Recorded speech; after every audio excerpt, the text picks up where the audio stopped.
नमस्कार दोस्तों। कहानी जगत में हम सुनते आ रहे हैं बेताल भट्टराव जी द्वारा रचित बेताल पच्चीसी। कहानियों की इस श्रृंखला में आज प्रस्तुत है अंतिम कहानी, 25वीं कहानी। योगी राजा को और मुर्दे को देखकर बहुत प्रसन्न हुआ। बोला, हे राजन, तुमने यह कठिन काम करके मेरे साथ बड़ा उपकार किया है। तुम सचमुच सारे राजाओं में श्रेष्ठ हो। इतना कहकर उसने मुर्दे को उसके कंधे से उतार लिया और उसे स्नान कराकर फूलों की मालाओं से सजाकर रख दिया। फिर मंत्र बल से वेताल का आह्वान करके उसकी पूजा की। पूजा के बाद उसने राजा से कहा, हे राजन, तुम शीश झुकाकर इसे प्रणाम करो। राजा को वेताल की बात याद आ गई। उसने कहा, मैं राजा हूं, मैंने कभी किसी को सिर नहीं झुकाया। आप पहले सिर झुकाकर बता दीजिए। योगी ने जैसे ही सिर झुकाया, राजा ने तलवार से उसका सिर काट दिया। वेताल बड़ा खुश हुआ।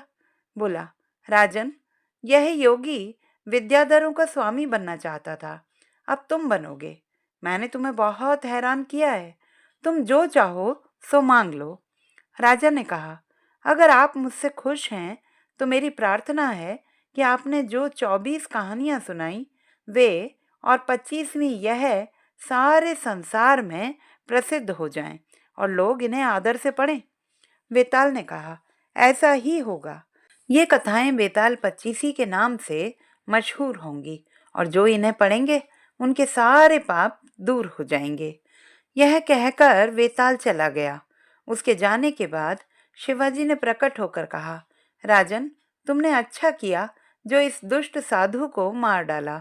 अब तुम जल्दी ही 7 द्वीपों और पाताल सहित सारी पृथ्वी पर अपना राज्य स्थापित करोगे। इसके बाद शिवाजी अंतर ध्यान हो गए। काम पूरे करके राजा शमशान से नगर में आ गया। कुछ ही दिनों में वह सारी पृथ्वी का राजा बन गया और बहुत समय तक आनंद से राज्य करते हुए अंत में भगवान में समा गया।